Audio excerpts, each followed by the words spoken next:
Hello दोस्तों, जैसा कि देख पा रहे हैं कि एक स्प्लेंडर हीरो होंडा की गाड़ी है। ये देखिए इस कंडीशन में आई है मुख्तार बाइक सर्विस सेंटर में। ये देखिए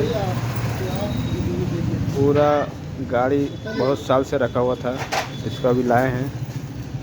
इसका भी पूरा डेंटिंग पेंटिंग होगा। आपके पास भी कोई भी गाड़ी हो लेके आएँ, पूरा चका के दिखाएंगे अभी। ये देखिए देख सकते हैं पूरा मिट्टी बनाना है।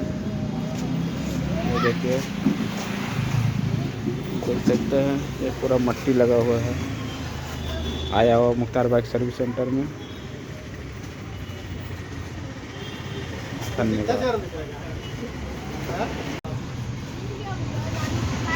देखिए दोस्तों, इसका हुलिया ही बदल दिए हम लोग।